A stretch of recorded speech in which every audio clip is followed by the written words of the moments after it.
Chapter number 6 का नाम है determination of national income. Determination of national income.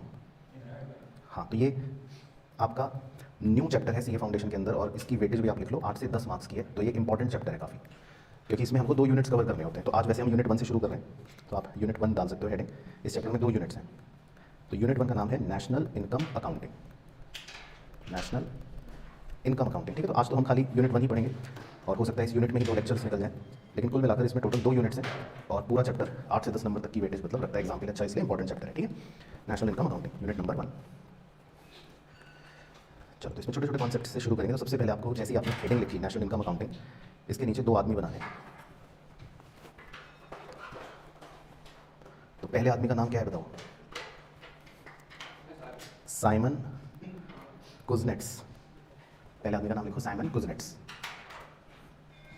और दूसरे आदमी का नाम क्या है? Richard stone. तो साइमन कुजनेट्स और रिचर्ड स्टोन, तो ये दोनों नोबेल प्राइज जीते थे। कौन सा प्राइज जीते थे? नोबेल प्राइज जीते थे। तो इसलिए महान व्यक्तित्व है इन दोनों का।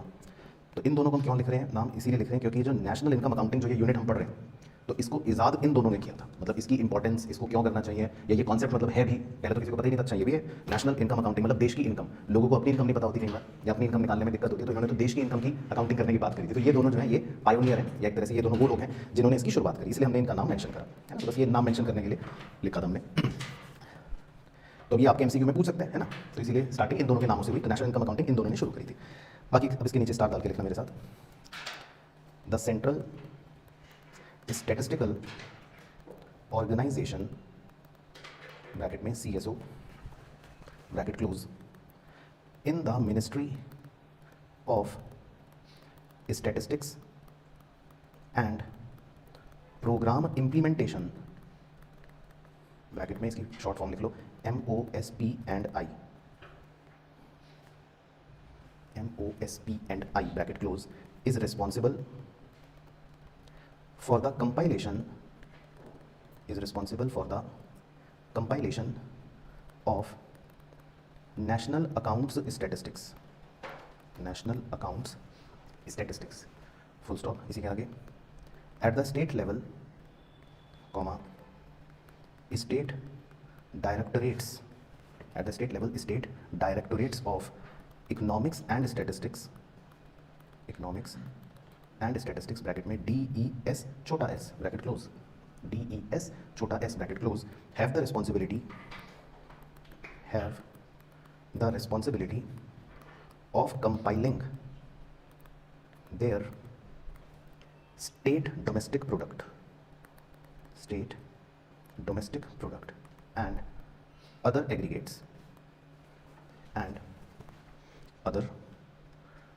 एग्रीगेट्स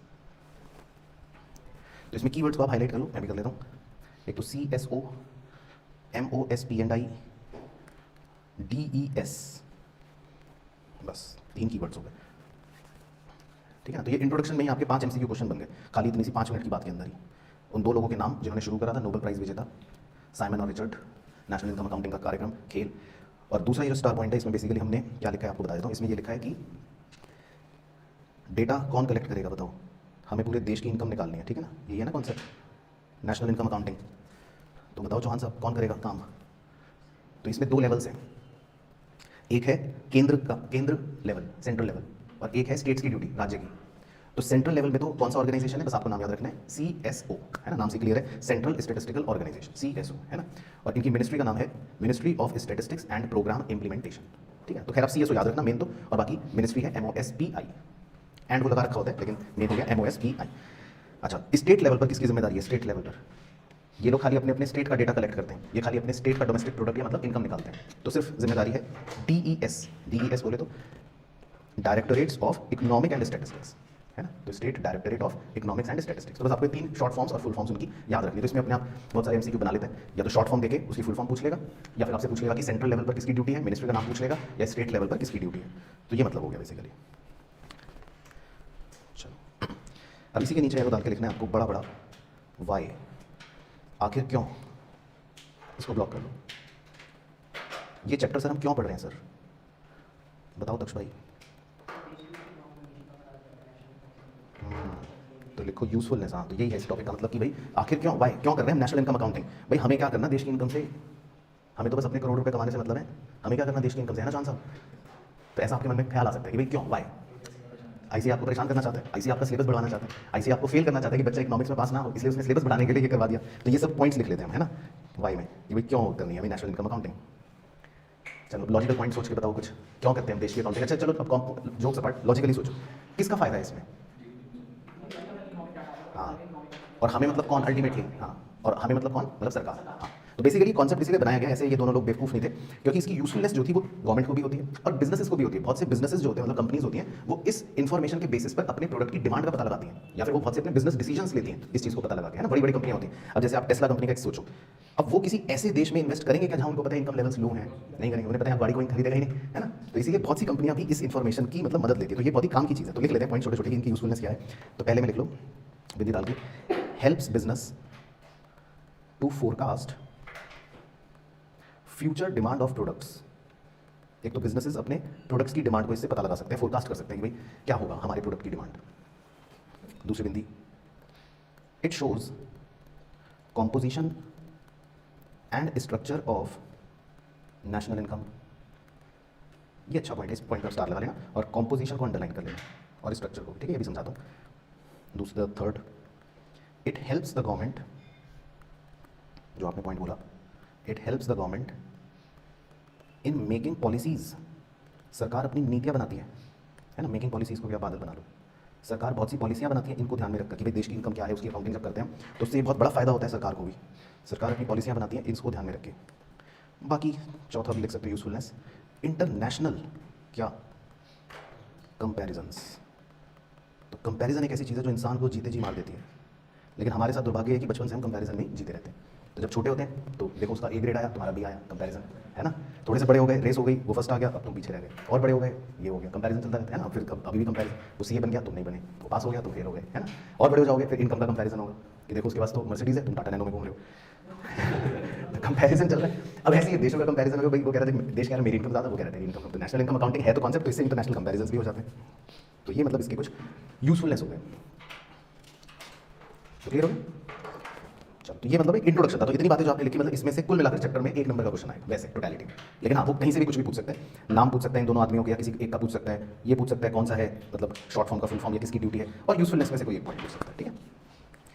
चलो अब मेन काम करना है हमें। तो जो नेक्स्ट एरो आपको डालना है उसमें आपको बिल्कुल बड़ा बड़ा लिखना है, मतलब जितना बड़ा हो सके, कॉन्सेप्ट्स ऑफ नेशनल इनकम। तो कॉन्सेप्ट्स वर्ड को बड़ा लिख लेना, क्योंकि इसके अंदर हमें टोटल 12 कॉन्सेप्ट्स पढ़ने हैं, 12। तो ये हमारा मेन टॉपिक है। मुझे लगता है आज का पूरा लेक्चर ही बस इसी के अंदर घूमते हुए निकल जाएगा, कॉन्सेप्ट्स ऑफ नेशनल इनकम, ठीक है। तो इस पर मैं इंपॉर्टेंट मार्क कर देता हूँ। तो अल्टीमेटली चैप्टर के अंदर इसी में से सब कुछ आना है। तो आज जो भी स्टडी हम करेंगे उसको अच्छे से रट लेना, मतलब समझना तो क्या ही है, लेकिन बाय चांस इन केस कोई चीज़ ना भी समझ आए तो एग्जाम के लिए लेकिन रट के जरूर चले जाना, और नहीं तो फिर अल्टीमेटली वही फर्रा बनाने वाला तरीका। चलो, तो खैर मैं आपको वन बाय वन सारे कॉन्सेप्ट समझाऊंगा। तो हम सबसे पहले नंबर 1 कॉन्सेप्ट लिखेंगे और वहाँ से शुरू करते हैं। तो सबसे पहले कॉन्सेप्ट का नाम आपको लिखना है gross domestic product, GDP. Gross domestic product, GDP, है ना। ये टर्म आप कई बार सुनते हो, न्यूज़ चैनल पे भी सुनते हो, वैसे भी सुनते हो, पहले भी शायद आपने कभी अपने जीवन काल में थोड़ी बहुत सुनी ही होगी, है ना, जीडीपी। तो ये क्या है, एक छोटी सी डेफिनेशन लिखनी है। It is the money value of all final goods and services produced in the country with in a given period, with in a given period, ठीक है। तो सिंपल डेफिनेशन है, लेकिन मैं इसको और सिंपल करूँगा आपके लिए, ताकि किसी को अगर ये डेफिनेशन भी मुश्किल लगे तो वो नीचे वाली बात से और इजीली समझ सकते हैं। तो आप इसके नीचे सिंपल लिख लेना P इंटू क्यू, ये खत्म। तो जीडीपी कुछ भी नहीं, आप सिंपल ये समझ लो P इंटू क्यू। P का मतलब है प्राइस पर यूनिट और Q का मतलब है आउटपुट, सिंपल। तो जीडीपी कुछ भी नहीं है, जीडीपी सिंपल मतलब ये है कि जो देश में हमारे डब्बे बने, देश में जितने भी फाइनल गुड्स और सर्विसेज बने, है ना, उन सब की वैल्यू क्या है, सबको मिला लेंगे, उन सब की वैल्यू क्या है जो हमारे देश में बनाई एक पीरियड में, उसको जीडीपी कहते हैं, है ना। तो मैं बहुत ही छोटा सा एग्जांपल लेकर ऐसे समझाया था, आप मत बनाना चाहें। तो मान लो अगर मैं ये बोलूँ कि हमारे देश में पिछले 1 साल में, लेट से ऐसे लिख रहा हूँ, 6 डब्बे बने और एक डब्बे की प्राइस है 10 रुपये, तो बताओ हमारा जीडीपी क्या हो गया, 60 रुपये बस। तो जीडीपी मतलब क्या है, money value of all the goods and services produced in the country during a period of time, तो इसको बोल देते हैं जीडीपी बस। तो जीडीपी हो गया, प्राइस इंटू क्वांटिटी, है ना। लेकिन ये 2 टाइप का होता है। तो इसके नीचे आप इसको करली ब्रैकेट में कवर करके दो बाइफिकेशन करना है ऐसे। तो बताओ है किसी को पता नाम? बताओ तक्ष बाबू, तुम तो होशियार हो। लो जी, ये है नलायकी। लो लिखो, नॉमिनल जीडीपी और दूसरा होता है रियल जीडीपी। ठीक है, तो दो बाइफिकेशन करके लिखना, पहले में नॉमिनल जीडीपी और दूसरे में रियल जीडीपी। तो दोनों का पहले छोटा सा मीनिंग लिखते हैं, फिर एक दो एग्जांपल से समझा दूंगा। नॉमिनल जीडीपी का मतलब होता है GDP at current prices, GDP at current prices. और रियल जीडीपी का मतलब होता है जीडीपी एट कांस्टेंट प्राइसेस, या ब्रैकेट में बेस ईयर प्राइस। तो रियल जीडीपी मतलब जीडीपी एट कांस्टेंट या बेस ईयर प्राइस, और नॉमिनल जीडीपी मतलब जीडीपी एट करंट प्राइस। ठीक है, बहुत ही छोटे से एग्जांपल से आपको समझ आ जाएगा कि दो तरह के जीडीपी होते हैं। तो मान लेते हैं आज से 20-25 साल पहले ईयर 2000 ले लेते हैं, और आज ईयर 2025 ले लेते हैं लेट से। तो प्राइस मान लेते हैं आज से 25 साल पहले था 10 रुपये, लेकिन आज महंगाई बढ़ गई और आज हो गया 40 रुपये। ठीक है जी। अब हमारे देश में कितना आउटपुट बना? तो बताओ ईयर 2000 में हमारे देश में कितने डब्बे बने? 100 मान लेते हैं, चलो कुछ भी मान लो, तो 100 डब्बे बने लेट से। ठीक है ना, तो आउटपुट आप भी लिख लो साथ साथ, छोटा सा एग्जांपल है, इसी से समझ आ जाएगा, है ना। 100 डब्बे बने मान लेते हैं। और अब 2025 में 25 साल बाद अब हमारे देश में कितने डब्बे बने? 90। भाई कुछ भी मान सकते हैं, प्रोडक्शन कम कर दी मैंने, कोई दिक्कत तो नहीं भाई, है ना, कुछ भी हो सकता है देश में, तो है ना। तो ये तो रैंडम फिगर्स है, मैंने कुछ भी ले लिया मनगढ़ंत। लेकिन मुझे मुद्दे की बात समझानी है कि हम अब यहाँ मान लेते हैं खड़े हैं, we are in 2025 let's assume. और किसी ने हमसे पूछ लिया कि सीए साहब आप तो सीए हो, तो देश का जीडीपी बताना जरा। किसी ने आपसे ये पूछ लिया कि जल्दी जीडीपी बताओ जल्दी से। तो बताओ चौहान साहब क्या है जीडीपी हमारा 2025 में? क्यों ये कह रहा आउट ऑफ सिलेबस क्या? तो अब आप कैसे बताओगे जीडीपी? प्राइस कितना है देखो 40, और आउटपुट कितना बनाया हमने 90। तो मतलब हम कहेंगे कि 40 रुपये प्राइस है, 90 आउटपुट है, तो इसका मतलब हमारा जीडीपी कितना आ गया? 3600, है ना। अब यहाँ पर मज़ेदार बात जो गौर करने वाली है वो ये कि आपने जो प्राइस लिया है 40, वो कौन से वर्ष का लिया है? 2025 का, जो साल चल रहा है ना। तो साहब इस जीडीपी को नॉमिनल जीडीपी कहते हैं। इस जीडीपी को कौन सा जीडीपी कहते हैं? नॉमिनल जीडीपी कहते हैं। लेकिन अगर आप इसी में थोड़ी तब्दीली कर लेते और जीडीपी निकालते समय आप प्राइस अगर ले लेते, लेट्स अज्यूम 25 साल पहले का, उस 25 साल पहले को मैं बेस ईयर मान रहा हूँ, तो प्राइस उस समय कितना था? 10 रुपये। तो फिर आपका जीडीपी का आंसर कितना आता? 900 रुपये। तो जब आप किसी पुराने वर्ष का या किसी बेस ईयर का प्राइस लेकर जीडीपी निकाल लेते हो, तो हमने बेस ईयर का प्राइस लेकर जीडीपी निकाला, 10 रुपये को लेकर जीडीपी निकाला, तो उस जीडीपी को क्या बोलते हैं? Real GDP. तो आप दो जीडीपी बता सकते हो, अगर आपसे कोई जीडीपी पूछे ना, तो आप दो जीडीपी बता सकते हो किसी भी आदमी को कि भाई देख नॉमिनल जीडीपी तो है 3600, लेकिन रियल जीडीपी कितना है? 900। तो समझ आ गया, जीडीपी दो तरह के हो सकते हैं। ठीक है चौहान साहब, देख लो, चेक कर लो, नॉमिनल जीडीपी कौन सा होता है जिसमें आप कौन सा प्राइस लेते हो? 40 वाला करंट ईयर का। लेकिन रियल जीडीपी कौन सा होता है जिसमें आप कौन सा प्राइस लेते हो? बेस ईयर वाला, 10 रुपये मतलब हमारे एग्जाम्पल में। ठीक है, तो पहले आप नोट कर लो ये कि भाई जीडीपी जो है हम दो बता सकते हैं। तो हमसे कोई भी अगर जीडीपी पूछे, आज आपसे कोई जीडीपी पूछने लगे रास्ते में, तो आप उसको कहना कि भैया हम दो जीडीपी बताएंगे, देखो तुम्हें रियल वाला भी और नॉमिनल वाला भी। तो करंट ईयर के प्राइस लेकर बताओगे तो नॉमिनल जीडीपी होगा, बेस ईयर का प्राइस लेकर बताओगे तो रियल जीडीपी होगा। बस तो ये बना लो आप। चलो, तो ये हो गया पहले आपका बेसिक कि भाई ये है नॉमिनल जीडीपी और ये है रियल जीडीपी, है ना। तो इससे छोटा सा ये पॉइंट लिखा था कि नॉमिनल जीडीपी का मतलब है हम इसमें करंट वाला प्राइस लेते हैं, और रियल जीडीपी का मतलब है हम इसमें बेस ईयर का प्राइस लेते हैं।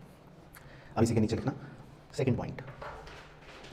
सेकंड पॉइंट भी इसी से निकलता है, इसका नाम है जीडीपी डिफ्लेटर। GDP deflator. अब ये छोटा सा मैथमेटिकल फॉर्मूला है जो ऊपर के कॉन्सेप्ट्स को यूज करके बनाया गया है। तो इसका फॉर्मूला लिखें जी, nominal GDP upon real GDP into 100। हाँ, ये दूसरा कॉन्सेप्ट है। Point number 2 GDP deflator. इसका फॉर्मूला लिखना है nominal GDP upon real GDP into 100। चलो, तो अब इसका एक एग्जांपल करके आपको समझा देता हूँ कि ये क्या है। तो आप छोटा सा लिखना एग्जांपल 1।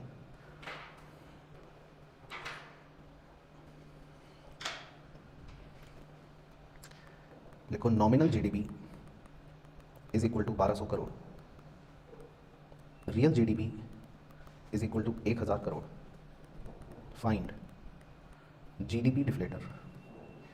चलो तो निकालो फटाफट, 6 सेकंड है आपके पास। जीडीपी डिफ्लेटर निकालना है। कितना आ रहा है? ठीक है, तो क्या है formula? Nominal GDP upon real GDP into 100। तो कितना आ जाएगा? 120। बता दो। तो ये तो हो गया मैथमेटिकल फॉर्मूला, है ना। तो इसका मतलब क्या है? इसका मतलब है कि जो महंगाई है एक तरह से वो आपकी जो चीज़ पहले 100 रुपये की आती थी वो आज 120 की आती है। इसका मतलब क्या होता है डिफ्लेटर का, जीडीपी डिफ्लेटर जो 120 निकला ना, इसका अगर मीनिंग लिखना है अपने समझने के लिए फनी वे में, कि आप जो गोलगप्पे खरीदते थे पहले 100 रुपये के, है ना, गोलगप्पे 100 रुपये के, 100 रुपये पहले थे, लेकिन वही गोलगप्पे अब कितने के हो गए, 120 के। तो जीडीपी डिफ्लेटर का मतलब ये होता है कि ये महंगाई दिखा रहा है एक तरह से। इसीलिए जीडीपी डिफ्लेटर को घर में प्यार से मम्मी दूसरे नाम से कंज्यूमर प्राइस इंडेक्स भी कहते हैं इसको, सीपीआई। तो ये आपको ये बता रहा है 120 का मतलब, 120 कुछ नहीं है, 120 मतलब ये है कि on an average in general चीज़ें महंगी हो गई हैं। जो चीज़ पहले 100 की थी वो 120 की हो गई है। अगर यही आंसर 140 आता तो क्या मतलब होता कि जो गोलगप्पे 100 के थे वो 140 के हो गए। तो ये मतलब होता है डिफ्लेटर का, जीडीपी डिफ्लेटर। अभी ऐसा क्यों हो रहा है उसका लॉजिक दे देता हूँ। मान लो बेस ईयर में प्राइस था लेट से 100 रुपये, ठीक है, और आप कितने डब्बे बनाते थे, लेट से 100 डब्बे। तो इसका मतलब 100 गोलगप्पे आप खरीदते थे, मान लो 100 रुपये के गोलगप्पे होते थे, तो टोटल वैल्यू कितनी हो गई, 10,000।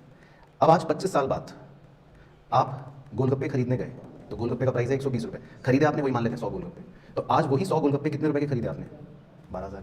तो यही तो जीडीपी का मतलब था कि नॉमिनल जीडीपी आपको दे रखा है 1200 करोड़, इसका मतलब ये करंट ईयर के प्राइस है, और रियल जीडीपी आपको दे रखा है 1000 करोड़, इसका मतलब ये बेस ईयर के प्राइस पर है। तो बेस ईयर का प्राइस था मान लो 100 और करंट ईयर का प्राइस था 120, तो इसका मतलब महंगाई कितनी बढ़ गई, 20% बढ़ गई। तो जीडीपी डिफ्लेटर जो होता है वो यही चीज़ दिखा रहा होता है कि 120 का मतलब ये है कि महंगाई ऐसी बढ़ गई कि जो चीज़ पहले 100 रुपये की थी वो 120 की हो गई। ये मतलब है जीडीपी डिफ्लेटर का। तो क्लियर हो गया जीडीपी डिफ्लेटर क्या है। तो बेसिकली जीडीपी डिफ्लेटर महंगाई दिखा रहा है। हाँ कि नहीं बता रहा, वो तो आपको समझाने के लिए, क्योंकि आप छोटे भी मासूम बच्चे हो ना, इसलिए मैंने गोलगप्पे बोल दिया। वैसे इसमें पूरी मतलब इन जनरल सब कुछ आ गया। हाँ टोटल लिख लो। एग्जाम्पल 2 कर लो, एक थोड़ा हाथ खोलने के लिए। तो इसमें लिख लो real GDP is equal to 450, price index is equal to 120। अब प्राइस इंडेक्स का क्या मतलब है, इन्फ्लेशन नहीं, प्राइस इंडेक्स का मतलब होता है वही जीडीपी डिफ्लेटर। मैंने बताया था ना प्राइस इंडेक्स तो घर का नाम है, ये है जीडीपी डिफ्लेटर। तो अब आपको फाइंड करना है नॉमिनल जीडीपी।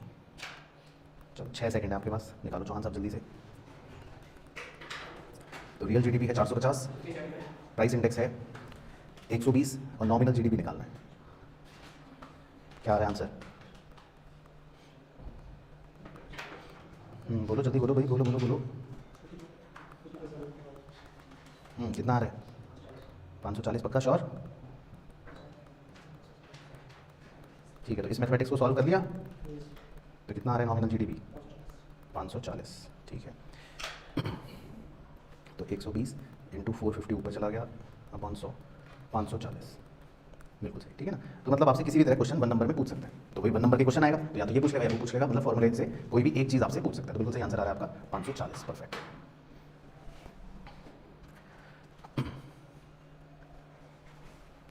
ठीक है, समझ आ गया। बाकी इसका इंटरप्रिटेशन बताओ एक बार, इसका क्या मतलब है इस पूरी स्टोरी का।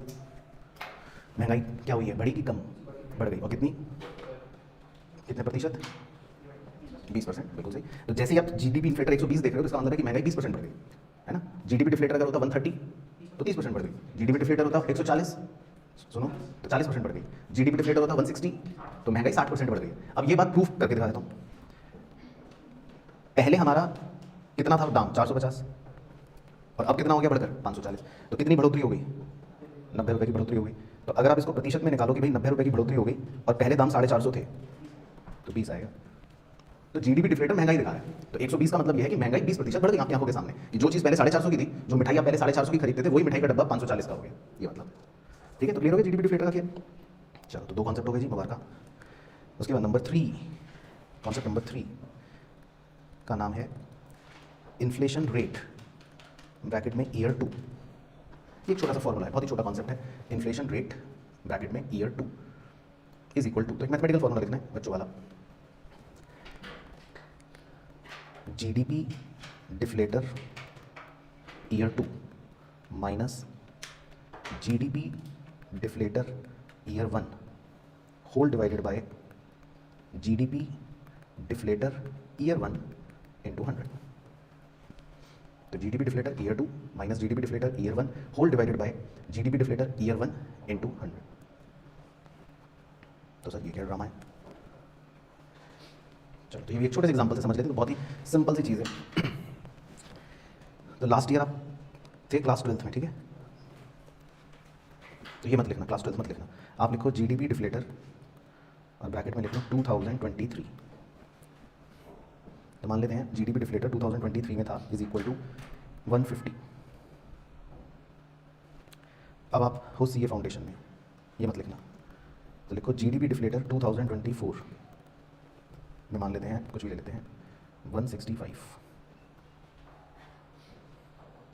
तो अब अगर मैं आपसे पूछूं और आपको ऐसे बोलूं कि आप 12th में आपके कितने मार्क्स आए थे 150, और सीए फाउंडेशन में आपके कितने मार्क्स आए 165, तो अब मैं आपसे ये पूछूं कि बताओ आपके मार्क्स में कितने प्रतिशत की बढ़ोतरी हुई है। अगर मैं ये पूछूं कि आपके मार्क्स में कितने प्रतिशत की वृद्धि हुई, आपके मार्क्स कितने परसेंट बढ़ गए हैं, तो निकालोगे, तो कैसे निकालोगे मैथमेटिक्स बताओ। 165 माइनस 150, 15 की बढ़ोतरी हुई है, डिवाइडेड बाय 150 इंटू 100, 10% बढ़ोतरी हुई है। यही है भाई आंसर आपका, ठीक है, तो इसमें कोई दिक्कत तो नहीं, बस इसी बात को जीडीपी डिफ्लेटर की भाषा में ऊपर की तरह लिख लिया। तो आप चाहे फॉर्मूला देख सकते हो। तो इन्फ्लेशन रेट क्या है, एक तरह से कि कितना बढ़ गया, कितने परसेंट बढ़ गया, उसको बोल रहे हैं इन्फ्लेशन रेट, कि जीडीपी डिफ्लेटर कितने प्रतिशत बढ़ गया। तो सिंपल, तो GDP deflator year 2 minus GDP deflator year 1 whole divided by GDP deflator year 1 into 100। तो ये तो अगर मैं छठी के बच्चे से भी करवा लेता तो वो भी निकाल लेता। तो कितने प्रतिशत बढ़ गया, 10%, बस। तो इसको कहते हैं कि भाई इन्फ्लेशन रेट, तो इसका मतलब महंगाई कितनी बढ़ गई, 10% बढ़ गई। ये भी सिंपल होगी बात कि भाई इन्फ्लेशन रेट 10%, ठीक है। तो क्लियर हो गया, तो छोटा सा पॉइंट है। तो चलो उसके बाद जी कॉन्सेप्ट नंबर 4। कॉन्सेप्ट नंबर 4 भी छोटा कॉन्सेप्ट है लेकिन इंपॉर्टेंट कॉन्सेप्ट है। इसका नाम है डेप्रीसिएशन। ये इसके ब्रैकेट में लिखना, डेप्रीसिएशन को घर में मम्मी क्या बुलाती हैं, कंजम्पशन ऑफ फिक्स्ड कैपिटल। तो डेप्रीसिएशन को घर में मम्मी बुलाती हैं प्यार से कंजम्पशन ऑफ फिक्स्ड कैपिटल। तो ये आप सब बच्चों ने 100% क्लास 12th में पढ़ा है, तो इसीलिए पहले आपसे पूछ सकता हूँ मैं। तो डेप्रीसिएशन का क्या था फॉर्मूला, अगर आपको याद हो नेशनल इनकम अकाउंटिंग में, difference between gross and net. तो ये लिखना है आपको छोटा सा फॉर्मूला, ग्रॉस माइनस नेट। तो डेप्रीसिएशन जो होता है वो किसी भी ग्रॉस वेरिएबल और नेट वेरिएबल का डिफरेंस होता है। तो एक छोटे से फनी एग्जांपल से समझा देता हूँ। तो देखो चौहान साहब, मान लो आपके पास एक टेबल थी, ठीक है, इसकी वैल्यू ले लेते हैं थी 100 रुपये की। अब 1 साल बाद ये टेबल थोड़ी सी घिस गई, ठीक है जी। अब इसकी वैल्यू बची है 90। तो बताओ कितनी घिसी। तो ये 10 रुपये आपने कैसे निकाला, दोनों को माइनस करके। तो बस, तो मुबारक हो, इसका मतलब आपको पता चल गया कि भाई डेप्रीसिएशन 10 रुपये का है। तो डेप्रीसिएशन का बहुत ही सिंपल फॉर्मूला क्या है, ग्रॉस माइनस नेट। तो ग्रॉस वेरिएबल में से नेट वेरिएबल माइनस कर देंगे तो क्या आंसर आ जाता है, डेप्रीसिएशन, ठीक है। चलो, तो ये तो मेन फॉर्मूला है, लेकिन हाँ इसके कुछ एप्लीकेशंस लिख लेते हैं एक दो, जो हालांकि हम न्यूमेरिकल्स में करते हैं, लेकिन फिर भी लिख लो वैसे तो स्टार डाल के। तो मैं आपसे पूछता हूँ, फिर आप बताना, जीडीपी माइनस डेप्रीसिएशन क्या बन जाएगा, इज इक्वल टू, जीडीपी का मतलब होता है ग्रॉस डोमेस्टिक प्रोडक्ट, एमपी मतलब मार्केट प्राइस। तो खैर इसमें हमको जी पर फोकस करना है, जी का मतलब होता है ग्रॉस, है ना, जी का मतलब है ग्रॉस। अब इस ग्रॉस वेरिएबल में से अगर आप डेप्रीसिएशन माइनस कर रहे हो देखो, तो क्या बचेगा, नेट, वेरी गुड, है ना। तो इसका मतलब इज इक्वल टू, आंसर आ गया net domestic product at market price. तो ये बेसिकली हमारे आगे न्यूमेरिकल में काम आ जाता है। तो डेप्रीसिएशन क्या है, बस आपको याद रखना है ग्रॉस और नेट का डिफरेंस है ना। तो ग्रॉस और नेट के डिफरेंस को हम डेप्रीसिएशन कहते हैं। तो उसका एप्लीकेशन ऐसे हो सकता है। इसी तरह दूसरा एप्लीकेशन भी लिख लो, net domestic product plus depreciation. तो ये क्या होगा, समझ गए, क्योंकि इस बार एन का मतलब है नेट, तो हम एक नेट वेरिएबल में डेप्रीसिएशन जोड़ रहे हैं, तो क्या आंसर आ जाएगा, जीडीपी एमपी। तो डेप्रीसिएशन बस आप ऐसे याद रखो कि ग्रॉस और नेट का डिफरेंस है, उसका एप्लीकेशन हम कैसे भी यूज कर सकते हैं, ठीक है ना। तो ये हो गया आपका फोर्थ कॉन्सेप्ट, डेप्रीसिएशन। उसके बाद फिफ्थ फॉर्मूला, फिफ्थ का नाम है फॉर्मूले का net factor income from abroad, जिसको प्यार से कहते हैं जी NFIA, है ना, NFIA, net factor income from abroad. तो ये भी एक इंपॉर्टेंट वेरिएबल है।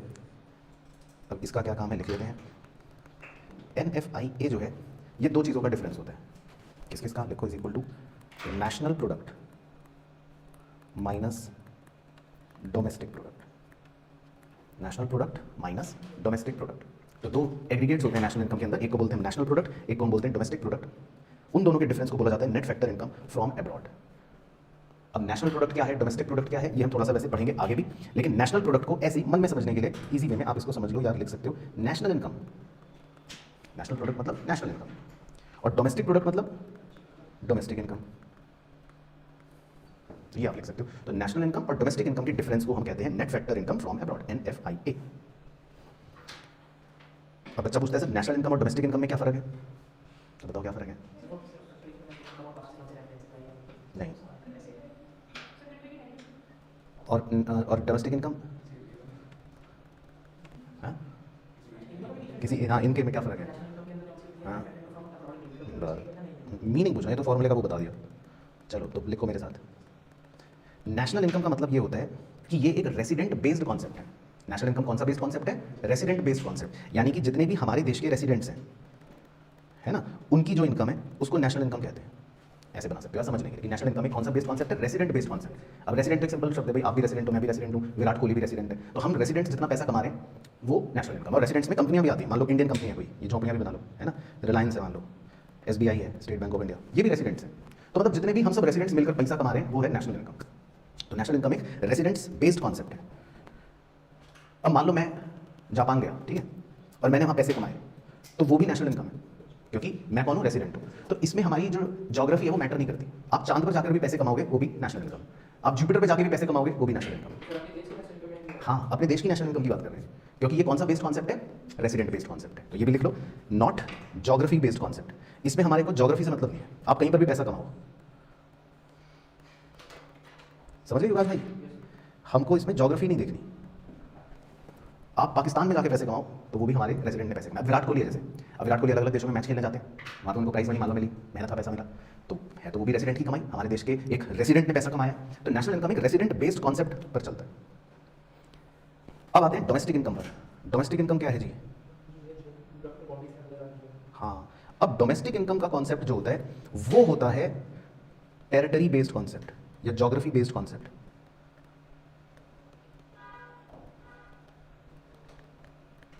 ये ध्यान रखना है। तो डोमेस्टिक इनकम का मतलब है कि ये एक टेरिटरी बेस्ड या ज्योग्राफी बेस्ड कॉन्सेप्ट है।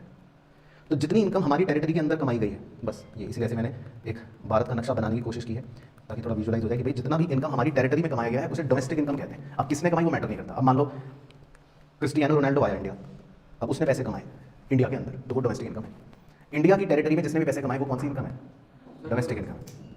अब आपको झटके लग रहे हैं मुझे पता है, तो इसलिए ब्रैकेट में लिख लो, ये रेसिडेंट बेस्ड कॉन्सेप्ट नहीं है, ये रेसिडेंट बेस्ड कॉन्सेप्ट नहीं है। तो लिख लो एग्जांपल में इस आदमी का नाम लिख लो, क्रिस्टियानो रोनाल्डो। अगर क्रिस्टियानो रोनाल्डो ने इंडिया में पैसा कमाया तो वो डोमेस्टिक इनकम है। ठीक है विकास भाई, झटके लग रहे हैं मुझे पता है, लेकिन आपको डाइजेस्ट करनी है बात। ठीक है, अभी रिहाना आई इंडिया तो उसने कहाँ पैसा कमाया? इंडिया में, ये डोमेस्टिक इनकम है। क्योंकि डोमेस्टिक इनकम का कॉन्सेप्ट किस पर बेस्ड है? टेरिटरी पर। डोमेस्टिक इनकम का कॉन्सेप्ट किस पर बेस्ड होता है? टेरिटरी पर। ये बस टेरिटरी देखते हैं कि भैया इंडिया में पैसा हो तो डोमेस्टिक इनकम। अब चाहे किसने कमाया उससे हमें मतलब नहीं, एक्सेप्शन कुछ नहीं, मतलब एक्सेप्शन क्या, ये तो कॉन्सेप्ट है बस। एक्सेप्शन क्या भाई, इसका कोई एक्सेप्शन ऐसे तो कुछ नहीं है। हाँ, बाकी टेरिटरी की डेफिनेशंस जो है वो अभी आपकी क्योंकि सिलेबस में नहीं, तो इसलिए मैं उसकी डेप्थ में नहीं जा रहा कि टेरिटरी क्या होती है। उसमें थोड़ा सा पानी भी इंक्लूड होता है, उसमें हमारे जहाज भी इंक्लूड होते हैं, उसमें हमारे हवाई जहाज भी इंक्लूड होते हैं, उसमें हमारी एम्बेसियाँ भी इंक्लूड होती हैं दुनिया भर में, और जो फॉरेन एम्बेसियाँ इंडिया में होती हैं उन्हें हम नहीं कंसिडर करते। हाँ, तो वो सब तो टेरिटरी की परिभाषा में आते हैं, लेकिन वो हमारी चर्चा का विषय नहीं था। लेकिन आप बेसिक कॉन्सेप्ट समझ गए कि भाई डोमेस्टिक इनकम का मतलब क्या है? Territory based concept. और नेशनल इनकम का मतलब क्या है? Resident based concept. और इन दोनों इनकमों के डिफरेंस को क्या कहते हैं? Net factor income from abroad. तो पहले इतनी बात हो गई। चलो अब नीचे इसी के नीचे लिखते हैं, इसमें और बातें भी हैं स्टार डाल के। NFIA इज इक्वल, NFIA का एक फॉर्मूला भी लिखना है, तो इसका फॉर्मूला लिख लो, ये याद रखना है आपको। Net compensation of employee, net compensation of employees plus net income from property and entrepreneurship, net income from property and entrepreneurship plus net retained earnings, net retained earnings. तो ये लिख लेना जी। तो NFI का फॉर्मूला है नेट कॉम्पनसेशन ऑफ एम्प्लॉइज, इसमें चाहे आप हर बार नेट को हाईलाइट कर लो, plus net income from property and entrepreneurship plus net retained earnings. तो वैसे तो ये फॉर्मूला रखना है, लेकिन फिर भी मैं थोड़ा सा आपको बेसिक समझा देता हूँ कि भाई फॉर्मूला आखिर है क्या। ठीक है, बस तो आप फॉर्मूला लिख के छोड़ देना, बाकी नीचे की जो मैं ड्राइंग बना रहा हूँ वो आपके लिए नहीं है, वो तो बस ऐसे ही समझा।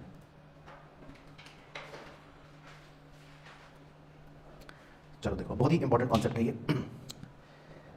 मान लो हमारे कुछ एम्प्लॉइज़ बाहर गए हैं, विदेश गए हैं, कंपनी ने उनको 2 महीने के लिए US भेजा है और उन्हें वहाँ पर सैलरी मिली लेट से 100 रुपये, तो वो हैं तो हमारे ही रेसिडेंट, है ना, तो वो 2 महीने बाद 100 रुपये सैलरी कहाँ लाएंगे? इंडिया ले आएंगे, मान लो। ठीक है, इसी तरह विदेश में मान लो आपकी कोई प्रॉपर्टी है, उस प्रॉपर्टी से आपको रेंट मिलता है, या आपको कोई, आपने किसी को लोन दे रखा है, वहाँ से आपको इंटरेस्ट मिलता है, तो वो रेंट और इंटरेस्ट भी विदेश की प्रॉपर्टी से कहाँ आएगा? इंडिया आ गया, मान लेते हैं 80 रुपये। इसी तरह मान लो कि भाई एक कंपनी है स्टेट बैंक ऑफ इंडिया, उसने अपनी अर्निंग्स कमाई और उसको रिटेन कर लिया अपने पास, तो अल्टीमेटली वो भी हेड ऑफिस में आ गई, और हेड ऑफिस कहाँ है, एसबीआई का इंडिया। तो कुल मिलाकर विदेशों से कितना पैसा आया अपने पास, 240 रुपये। तो इस 240 रुपये को हम कहते क्या हैं, फैक्टर इनकम फ्रॉम अब्रॉड। इस 240 रुपये को हम क्या कहते हैं, फैक्टर इनकम फ्रॉम अब्रॉड। पहले इतना समझ आया। अब जैसे हमारे लोग बाहर गए, हमारी कंपनी बाहर है, हमारा घर बाहर है, तो बाहर वालों का भी तो यहाँ होगा। बाहर वाले एम्प्लॉइज भी देखो यहाँ पे काम करने आए हैं 2 महीने के लिए। जॉन सीना ने भी यहाँ पे घर खरीद रखा है ना। मैकडोनल्ड्स कंपनी यहाँ पर इंडिया में भी काम कर रही है। तो भाई वहाँ के एम्प्लॉइज भी इंडिया से पैसा लेके जाएंगे, मान लो वो ले गए 80 रुपये। कोई इंटरेस्ट या रेंट भी यहाँ से लेके चला जाएगा बाहर, मान लो 60 रुपये। मैकडोनल्ड्स भी अपनी रिटेन अर्निंग्स ले जाएगा यूएस, मान लो 40 रुपये। तो कितना रुपया हमारे इंडिया से बाहर चला गया, 180 रुपये। ठीक है जॉन साहब, सही चल रहा है मैथ्स। तो इस 180 रुपये को हम कहते हैं फैक्टर इनकम टू अब्रॉड। तो अगर इसको अब टोटलिटी में देखा जाए, आप तो क्योंकि मुंशी हो, 240 आए विदेशों से, 140 गए विदेश, मतलब 180 रुपये गए विदेश, तो 240 आया, 180 गया, तो नेट कितना आया, 60 रुपये। तो इसका नाम पड़ गया NFIA कि net factor income from abroad 60 रुपये। तो इसीलिए हर आइटम से पहले नेट लगा हुआ है। समझिए नेट क्यों लगा हुआ है, क्योंकि हर आइटम में ये निकाला गया कि कितना आया कितना गया। तो अगर मैं खाली कॉम्पनसेशन ऑफ एम्प्लॉय की बात करूँ, ग्रीन कलर कर रहा हूँ, तो कितनी सैलरी आई 100 और कितनी सैलरी गई 80। तो अगर खाली सैलरी की बात करूँ तो 20 रुपये नेट कॉम्पनसेशन आया। समझ गए बात। इसी तरह दूसरा आइटम है net income from property and entrepreneurship, यानी कि येलो कलर कर देता हूँ, कितना रेंट और कितना इंटरेस्ट आया 80, लेकिन कितना रेंट और कितना इंटरेस्ट बाहर चला गया 60, तो नेट कितना आया 20। और इसी तरह थर्ड है रिटेन अर्निंग्स, तो इसीलिए उसके आगे भी लिखा है नेट रिटेन अर्निंग्स कि भाई रिटेन अर्निंग्स कितनी आई 60 और कितनी बाहर चली गई 40, तो नेट कितनी आई 20। तो अगर आप खाली इन तीनों को नेट जोड़ो तो ये भी 20, नेट इनकम भी 20, नेट रिटेन अर्निंग्स भी 20, तो टोटल कितना हो गया ना भाई 60, और वो वैसे भी आ रहा है देखो लॉजिकली 60। तो समझिए net factor income from abroad क्या होता है, तो ये होता है बेसिकली। तो ये तो डायग्राम ऐसे ही आपको दिखाने के लिए बनाया था, लेकिन आप समझिए कि क्या खेल है। चलो तो ये हो गया जी आपका कॉन्सेप्ट नंबर 5 NFIA। इसके बाद कॉन्सेप्ट नंबर 6, इसका नाम है जी net indirect taxes. Net indirect taxes short में लिख लेते हैं, ये भी आपने 12th में शायद पढ़ा होगा, NIT मतलब नेट इनडायरेक्ट टैक्सेस। तो ये किसका डिफरेंस होता है, हाँ, मार्केट प्राइस और फैक्टर कॉस्ट। ठीक है दक्ष बाबू, मार्केट प्राइस और फैक्टर कॉस्ट का डिफरेंस होता है। तो ये है क्या सर, मार्केट प्राइस क्या है, फैक्टर कॉस्ट क्या है, ये किस चिड़िया का नाम है, तो ये भी थोड़ी देर में समझाता हूँ। लेकिन पहले आप लिखो market price minus factor cost. तो नेट इनडायरेक्ट टैक्सेस का डिफरेंस है मार्केट प्राइस और फैक्टर कॉस्ट का। चलो तो कॉस्ट का मतलब पहले बताता हूँ। कॉस्ट का मतलब तो होता है लागत, और प्राइस का मतलब होता है क्या, दाम। ठीक है सर, तो ये तो हमें भी पता है, इसमें क्या बता रहे हो आप। तो मैं आपको एग्जांपल से समझा देता हूँ। मान लो आप एक मैन्युफैक्चरर हो, ठीक है, आपकी फैक्ट्री है, आपने एक डब्बा बनाया, और इस डब्बे को बनाने के लिए आपकी लागत में 4 चीज़ें लगती हैं। ये आपने शायद बचपन में पढ़ा होगा। किसी भी चीज़ को बनाने के लिए 4 फैक्टर्स ऑफ प्रोडक्शन होते हैं, लैंड, लेबर, कैपिटल, एंटरप्रेन्योर। और उन चारों को आप पेमेंट जो करते हो वो होता है रेंट, इंटरेस्ट, वेजेस और प्रॉफिट। तो मैं ऐसे ही शॉर्ट में लिख रहा हूँ, रेंट, इंटरेस्ट, वेजेस, प्रॉफिट, सब मिला मिलू के लेट्स एज्यूम कि आपकी कुल लागत आ गई 100 रुपये। तो आपने ये डब्बा कितने रुपये का बना लिया, 100 रुपये का। ठीक है, अब जैसे ही आप 100 रुपये का डब्बा बनाते हो तो इस 100 रुपये की लागत को अंग्रेजी में कहते हैं फैक्टर कॉस्ट। फैक्टर वर्ड इसलिए लगा क्योंकि इसमें फैक्टर्स ऑफ प्रोडक्शन यूज हुए हैं, ये चारों मतलब आपने पे करा, और कॉस्ट इसलिए क्योंकि लागत हो गई। तो 100 रुपये क्या है, आपके डब्बा बनाने की लागत। लेकिन मजेदार बात यह है हमारे देश के अंदर कि जैसे ही आप एक डब्बा बनाते हो तभी सरकार का एक नुमाइंदा आपकी फैक्ट्री में आके कहता है लाओ भाई लाओ 20 रुपये मेरे को दे दो टैक्स के। इस टैक्स को इनडायरेक्ट टैक्स कहते हैं, क्योंकि ये पैसा कस्टमर से वसूल कर लेते हो, है ना, तो इनडायरेक्ट टैक्स होता है। तो लेट्स अज्यूम कि 20 रुपये आपने सरकार को दिए। तो अब आप ये बताइए कि बाजार में, ये बाजार है मार्केट, बाजार में ये प्रोडक्ट कितने का बिकेगा, what will be its market price, 120। तो कोई रॉकेट साइंस थोड़ी ना ये। तो क्या फॉर्मूला बन गया कि भाई factor cost plus indirect tax is equal to market price. अब इसको फॉर्मूला थोड़ा ऐसे ऐसे करके फैक्टर कॉस्ट को RHS में ले जाओ, राइट हैंड साइड में। तो इनडायरेक्ट टैक्स का क्या फॉर्मूला बन गया, फैक्टर कॉस्ट को RHS में ले जाओगे तो इनडायरेक्ट टैक्स का फॉर्मूला क्या बन गया, market price minus factor cost. तो ये बेसिकली आपको ऊपर लिखवाया कि भाई इनडायरेक्ट टैक्स जो होते हैं, अब नेट के मैं थोड़ी देर में बताता हूँ, इनडायरेक्ट टैक्स जो होते हैं वो किसका डिफरेंस होते हैं, मार्केट प्राइस और फैक्टर कॉस्ट का। अच्छा, लेकिन इसमें एक मजेदार बात ये है कि कभी कभी क्या होता है, सरकार 20 रुपये जब टैक्स लेती है ना, तो कई बार सरकार का नुमाइंदा आपको कुछ पैसे दे भी देता है, कहते हैं आपकी शक्ल बहुत अच्छी लग रही है दक्ष भाई, हम आपको 6 रुपये देना चाहते हैं, क्यूट लग रहे हो आप। तो वो आपकी क्यूटनेस पर फिदा होकर आपको 6 रुपये की सब्सिडी दे देते हैं सरकार। तो अब अगर आप ध्यान से ऑब्जर्व करें, अब आपने सरकार को नेट कितना पे करा, एक तरह से 20 रुपये आपने सरकार को दिए और 6 रुपये सरकार ने अपनी की क्यूटनेस पे वापस दे दिए। तो नेट नेट आपने कितने रुपये सरकार को पे करे, 14। तो इसीलिए इसका नाम पड़ गया नेट इनडायरेक्ट टैक्स, और इस 6 रुपये को मतलब सब्सिडी कह सकते हैं। तो ये सब्सिडी जो है आपके लिए एक रियायत है, फाइनेंशियल असिस्टेंस है जो सरकार आपको दे रही है। समझ गए। तो इससे एक फॉर्मूला और बना लिया बच्चों ने वो लिख लेते स्टार डाल के कि भाई नेट इनडायरेक्ट टैक्स का क्या मतलब बना लिया बच्चों ने, या मतलब बना के लिया है ही क्या मतलब नेट इनडायरेक्ट टैक्स का, इनडायरेक्ट टैक्स माइनस सब्सिडी। तो ये और लिख लो आप, लेकिन लॉजिक समझ गए? तो ये आप लिख लो स्टार डाल के, बाकी डायग्राम बनाने की जरूरत नहीं, वो तो क्या ऐसी समझाने के लिए बनाया था।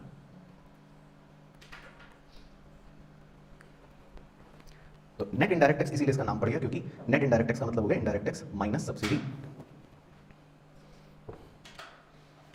है ना। इसके एक दो वो लिख लेते हैं मतलब एप्लीकेशन के लिए ऐसी, हालांकि बाद में न्यूमेरिकल में काम आएंगे, लेकिन लिख लो एक दो एरो डाल के, थोड़ा अच्छा लगेगा। GDP MP minus NIT is equal to, तो बताओ अगर याद है तो किसी को। हाँ, क्योंकि एमपी का मतलब होता है मार्केट प्राइस, है ना, एमपी का मतलब होता है मार्केट प्राइस।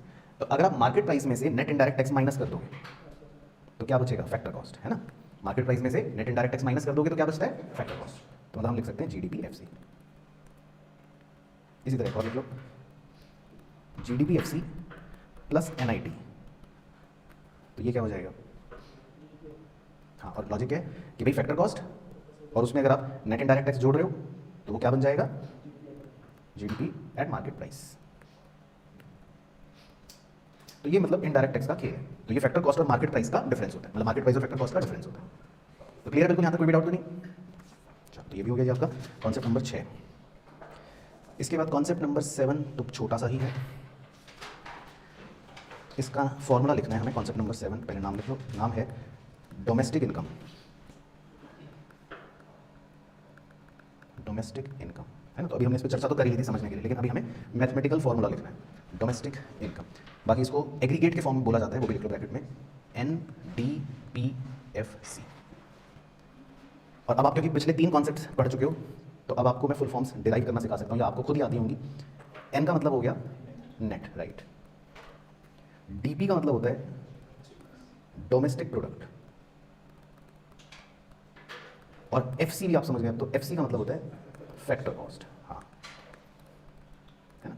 तो बेसिकली ये एक तरह से डोमेस्टिक इनकम का एग्रीगेट है, एनडीपीएफसी, है ना। तो चाहे डोमेस्टिक इनकम बोले चाहे एनडीपीएफसी बोले, हमारे लिए मतलब एक ही बात है। तो इसका फॉर्मूला लिखना है आपको मैथमेटिकल, तो इट इज इक्वल टू, इसका फॉर्मूला लिख लो, NDPFC is equal to compensation of employees, compensation of employees plus, बताओ क्या, operating surplus plus mixed income of self employed. Compensation of employees plus operating surplus plus mixed income of self employed. तो ये तो हो गया formula. बाकी इनको थोड़ा थोड़ा समझ लेते हैं एक। तो पहले कॉम्पनसेशन ऑफ एम्प्लॉय बता देता हूँ क्या होता है। कॉम्पनसेशन ऑफ एम्प्लॉय क्या होता है?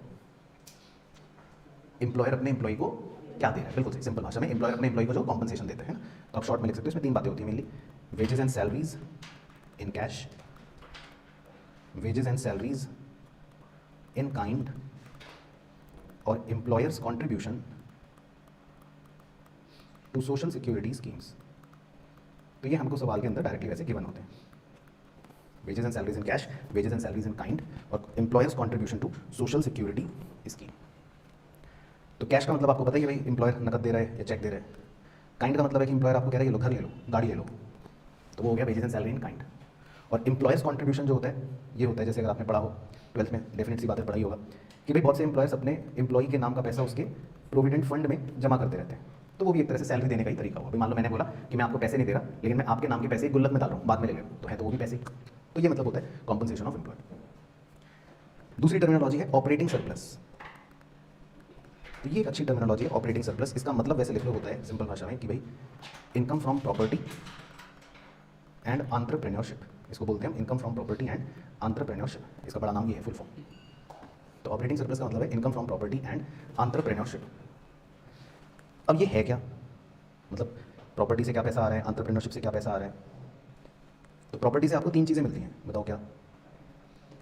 एक तो रेंट, मान लो आपने किसी को अपनी ज़मीन दे दी किराए पर, या रॉयल्टी, आपने किसी को अपनी इंटेलेक्चुअल प्रॉपर्टी दे दी। जैसे मैं अपनी बुद्धि देता हूँ पब्लिशर को, मैं किताब लिखता हूँ तो पब्लिशर मेरे को रॉयल्टी देता है। तो जब हम इंटेलेक्चुअल प्रॉपर्टी देते हैं किसी को तो क्या मिलता है, मतलब मिलता तो रेंट ही है लेकिन बोलते रॉयल्टी है। और या फिर आप किसी को पूंजी दे देते हो तो क्या मिलता है, इंटरेस्ट। तो एक तरह से ये तीनों चीज़ें मिलकर होती हैं इनकम फ्रॉम प्रॉपर्टी एक तरह से। और एंटरप्रेन्योरशिप के बदले में क्या इनकम मिलती है, प्रॉफिट्स, तो वो आप थोड़ा बड़ा बड़ा लिख लें। तो इन चारों को मतलब हम जोड़कर कह देते हैं ऑपरेटिंग सरप्लस। तो ये चारों चीज़ें जो होती हैं ये एक तरह से ऑपरेटिंग सरप्लस होती है कि भाई ठीक है आपके पास सरप्लस था, प्रॉपर्टी थी, एंटरप्रेन्योरशिप था, आपने किसी को दिया और उसके बदले में आपको रेंट मिल रहा है, रॉयल्टी मिल रही है, इंटरेस्ट मिल रहा है, प्रॉफिट मिल रहा है। लेकिन प्रॉफिट इसमें थोड़ा सा इंपॉर्टेंट है क्योंकि उसकी हमें चर्चा आगे भी करनी है, लेकिन अभी भी दोबारा कर लेता हूँ, पता होना चाहिए। तो मान लो आपको ऐसे ही लिख रहा हूँ 100 रुपये का प्रॉफिट मिला, तो आपको पता है कि 100 रुपये का प्रॉफिट मिलते ही इस 100 रुपये का डिवीजन कैसे होता है वो तो बाद में आएगा। सबसे पहले तो सरकार आएगी भागे भागे, कहेगी लाओ टैक्स दो, तो 20 रुपये तो आपके चले जाएंगे कॉर्पोरेट टैक्स के। कॉर्पोरेट टैक्स क्या लेगा, प्रॉफिट टैक्स लेगा कुछ भी, क्योंकि जब भी कोई प्रॉफिट कमाती है कंपनी तो सरकार उससे टैक्स लेती है। ठीक है चौहान साहब, तो 20 रुपये तो सरकार लेगी, कितने बचे 80 80। अब आप सोचते हो कि चलो यार 80 रुपये बचे, ऐसा करता हूँ 30 रुपये अपने शेयर होल्डर्स को दे देता हूँ। तो आप अपने शेयर होल्डर्स को क्या दे देते हो, डिविडेंड। तो कितने बच गए 50। तो उस 50 को कहते हैं क्या, हाँ मतलब प्रॉफिट तो है ही, अनडिस्ट्रीब्यूटेड प्रॉफिट कहते हैं। मतलब उस 50 रुपये को क्या कहते हैं, अनडिस्ट्रीब्यूटेड प्रॉफिट यानी रिटेन्ड अर्निंग। तो ये आप बना लो अपने समझने के लिए, हालांकि आगे भी आएगा तो समझ जाओगे। तो उस 50 रुपये को हम कहते हैं अनडिस्ट्रीब्यूटेड प्रॉफिट्स। तो जैसे ही प्रॉफिट होता है वो 3 टुकड़ों में मतलब बट जाता है, ये भी बात पता होनी चाहिए। तो ये हो गया ऑपरेटिंग सरप्लस।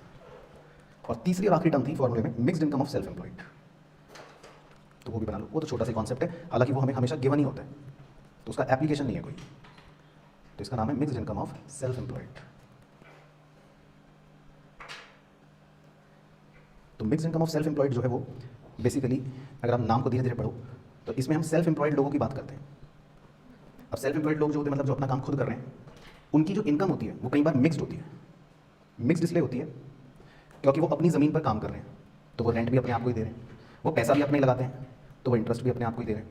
कई बार तो वो मजदूरी भी खुद ही करते हैं, तो वो वेजेस भी अपने आप को ही देते हैं, और दिमाग भी खुद ही लगाते हैं, एंटरप्रेन्योर भी वो खुद ही होते हैं, तो वो प्रॉफिट भी अपने आप को ही देते हैं। तो उनकी इनकम में आपको मतलब ये नहीं पता चल सकता कि कितनी चीज़ क्या है, तो ये अल्टीमेटली अंदर मिक्स हो जाती है।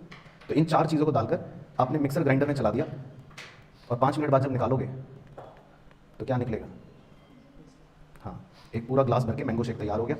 तो अब इसमें कर लो अलग अलग क्या कर सकते हो, तो इसको नाम दे दिया mixed income of self employed. समझिए, तो आपने 4 चीज़ें डाल के मिक्सी चला के 5 मिनट छोड़ दिया, अब ये तैयार हो गई, इसको कह देते हैं mixed income of self employed. तो इसमें आप अलग नहीं कर सकते कि क्या है। तो ये सेल्फ एम्प्लॉयड लोगों के लिए होता है बेसिकली, तो क्या ये हमें डायरेक्टली गिवन होता है, इसका कोई एप्लीकेशन नहीं है। ठीक है, तो क्लियर हो गया वाला भी, ओके। चलो कॉन्सेप्ट नंबर कौन सा था, 8 नहीं सॉरी 7, उसके बाद 8 और 9 तो कर ही लेते हो, तो 2-2 लाइन के हैं। तो कॉन्सेप्ट नंबर 8 का नाम है नेशनल इनकम। ये आपने थोड़ी देर पहले मतलब सुना था, नेशनल इनकम।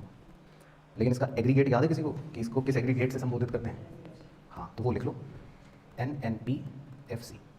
और अब आप क्योंकि पढ़ चुके तो N का मतलब है नेट, NP का मतलब होता है नेशनल प्रोडक्ट, और FC का मतलब होता है फैक्टर कॉस्ट, है ना। तो ये बेसिकली नेशनल इनकम का एग्रीगेट है। तो नेशनल इनकम वर्ड जब बोलते हैं तो हम NNPFC भी बोल सकते हैं। तो मज़ेदार बात है कि हमने पहली कॉन्सेप्ट में कवर कर लिया था, लेकिन दोबारा से लिख लेते हैं। तो नेशनल इनकम का फॉर्मूला लिख लो, is equal to domestic income plus क्या NFIA, है ना, दैट इज करके लिख सकते हो, that is NDPFC plus NFIA, NDPFC plus NFIA। तो ये हमने NFIA के कॉन्सेप्ट में ऑलरेडी लिख लिया था कि भाई नेशनल प्रोडक्ट और डोमेस्टिक प्रोडक्ट के डिफरेंस को NFIA कहते हैं। तो उसी फॉर्मूले का यूज़ करके हमने लिख लिया कि national income is equal to domestic income plus NFIA, यानी NDPFC प्लस NFIA। और कॉन्सेप्ट नंबर 9 लास्ट कॉन्सेप्ट बस आज के लिए, तो पूरा एक फ्लो खत्म हो जाएगा। बट पहले ये वाला समझ आ गया, 8 तो सिंपल है नेशनल इनकम। 9th भी बहुत सिंपल है, शायद आपने सुना हो, इसका नाम है पर कैपिटा इनकम। ये भी एक छोटा कॉन्सेप्ट है, पर कैपिटा इनकम। तो ये क्या होता है बताओ, याद है किसी को, पर कैपिटा इनकम। हाँ, एक आदमी कितना कमाता है, तो मान लो देश की टोटल इनकम ले ली और उसको टोटल पॉपुलेशन से डिवाइड कर दिया, तो हमें पता लग जाएगा कि ऑन एन एवरेज एक आदमी के ऊपर कितनी इनकम आ रही है। सही, तो बस ये लिखना है, लेकिन इसको तरीके से लिखना। इसका फॉर्मूला है GDP, लेकिन ब्रैकेट में लिखना adjusted by inflation, bracket close, whole divided by total population, whole divided by total population. तो इसमें मतलब जो हम इनकम ले रहे हैं, जो GDP ले रहे हैं, वो एडजस्टेड बाय इन्फ्लेशन ले रहे हैं, मतलब इन्फ्लेशन को हटाकर ले रहे हैं, ये मतलब है। यानी एक तरह से रियल GDP ले रहे हैं, मतलब इनडायरेक्टली क्या कहना चाह रहे हैं, रियल GDP ले रहे हैं, इन्फ्लेशन को एडजस्ट करना है, तो इसका मतलब हम रियल GDP लेने की बात कर रहे हैं, इन्फ्लेशन नहीं ले रहे इसमें, और टोटल पॉपुलेशन से डिवाइड कर रहे हैं। बाकी इसका स्टार पॉइंट लिख लो, ये एग्जाम में पूछेगा आपसे 1 नंबर MCQ में, तो कि भैया पर कैपिटा इनकम करती क्या है, इसका काम क्या है। तो इसमें आप लिखना it is an indicator of, बताओ 3 शब्द हैं तो आपको 1 मार्क्स मिलेंगे। It is an indicator of dash of country. Per capita income क्या दिखाता है देश के बारे में, क्या दर्शाता है? 3 शब्द हैं, एस से शुरू होता है पहला, और बीच में ऑफ आएगा, और लास्ट शब्द एल से शुरू होगा। Standard of living. तो पर कैपिटा इनकम जो है वो किसी भी कंट्री का स्टैंडर्ड ऑफ लिविंग दिखाता है, तो तारे लगा लेना, आपका 1 नंबर MCQ कन्फर्म्ड। ठीक है ना? तो ये बेसिकली इस इंडिकेटर, ये रियल मतलब पर कैपिटा इनकम का काम है कि ये देश का स्टैंडर्ड ऑफ लिविंग शो करे। बस, तो ये था जो कार्यक्रम हमें आज करना था।